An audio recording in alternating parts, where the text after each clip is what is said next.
आंबेडकर यांना आम्ही सर्वप्रथम अभिवादन करतो. आज या कार्यक्रमाला लाभलेले माझे सर्व मित्र आणि काही संघटनेचे सर्व काही त्यांचे योगदान आहे सुरुवात त्यांनी शालिक दिलेकर आणि बाबासाहेबांचा रोड आणि बरेच रोड काम केलं. केदारी पाटील राष्ट्रीय अध्यक्ष कर्मचारी आपले स्टेट कमिटीचे जय बागडे सरदारजी गिरीश बागडेजी आणि साहेब आणि मनीषा घोष जी मंडळी आहे राजकोटवाडे सर्व त्या सर्व मंडळींच्या मध्ये खेळावं लागेल आणि बरेच आवडते.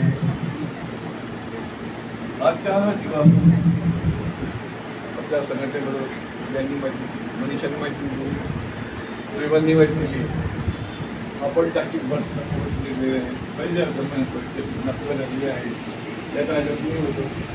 त्याच्या हस्ती आपला अंडे होत्या आणि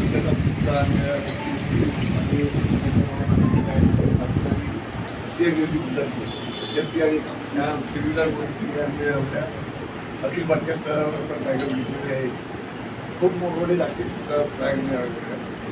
आता काय आहे की ते नेमकी आहे आणि पद्धतीच्या फळावर आपल्याला हे मुद्दावर लागेल की बुद्धावर ज्ञानभक्ती झाल्यानंतर बुद्धांनी ज्ञानभक्ती झाल्यानंतर बुद्धांनी उद्देश दिला त्याला धम्मचक्र कौतुक करून दिला. आता धम्मचक्र दिन हा जो उद्देश आहे हा पहिल्यांदा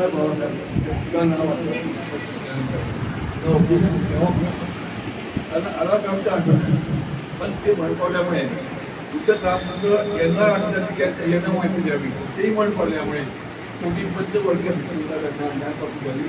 आपण त्यामध्ये ज्ञानपत्राला द्यावा ज्ञानभक्ती पंचवर्गीय वृत्तीला झाली म्हणून ते बुद्ध हे निधीवरला गेले सांगतला गेले.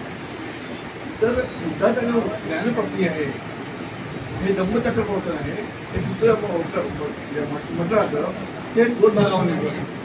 धम्मचक्र प्रवर्तन हे दोन भागामध्ये एक धम्मचक्र प्रवर्तन आणि लक्षात होतं. तर हे जे धम्मचक्र सूत्राला आपण काय म्हणतो आपण माझी हस्तगीर माझे रक्त काही ज्याबद्दल आर्यस्टेज मार्ग केलेलं आहे.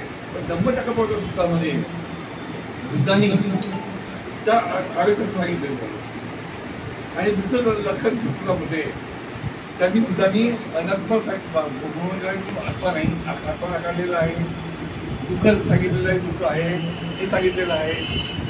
आणि तिसरी गोष्ट बुद्धांनी अचिरंत गोष्टीबद्दल बोधन बनलेली आहे. त्या बुद्धाचा जो उद्देश आहे हा उद्देश त्यांनी मान्य केला आणि आपला सुद्धा बुद्धाचा उद्देश हा मान्य करावा लागणार आहे आणि आजच्या परिस्थितीत जो लागू आहे तेव्हा बुद्धाचा जो उद्देश आम्हाला लागू जसं आम्हाला लागू या बघतो आहे की आता विवाद आणि विधान दर्शन सुद्धा आत्मा नाकारलेला आहे. म्हणजे बुद्ध स्वीकारलेला आहे मान्य करावं लागेल. ते वेदांत दर्शन म्हणतात आत्मा नाकारलेला आहे पण तू बुद्ध स्वीकारत नाही. आम्हाला समजून घ्यायचं आहे की बुद्ध हा जगामध्ये फक्त बुद्धाशिवाय मार्ग नाही. युद्ध किंवा युद्ध या पर्यायामध्ये बुद्ध हा कोणी व्यक्ती युद्धाला स्वीकारणार नाही. युद्ध ज्या दिशा झालेले आहे आता आपल्याला किती वाटत नाही पण ते जेव्हा पंजाबमध्ये गुजरातमध्ये काश्मीरमध्ये जे युद्धाचे वैठक जे दिलेले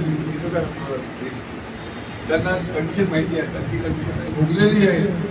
आपण दूर आहोत म्हणजे भारताना असं काही गोष्टी कल्पना नाही आहे परंतु त्यांची कंडिशन काश्मीरमध्ये पंजाबच्या भागामध्ये जी लोक असतात त्या लोकांची कंडिशन मला माहिती आहे. ते काश्मीरमध्ये गेलो आहे पंजाबमध्ये गेलो आहे गुजरातमध्ये गेलो आहे. तर त्या कंडिशन मी बघितलेली आहे. काश्मीरमध्ये राहिलो आहे कधी कधी नाही आहे बोलायची नाही आहे. बोलताना असतं बोलतानामुळे त्रास होत आहे.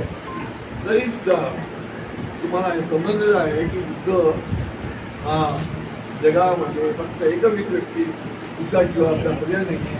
आपल्याला बुद्धाला घेऊन चालायचं आहे आणि बुद्ध हा शेवटी सत्य आहे एवढं सांगतो अवताराच्या विरुद्ध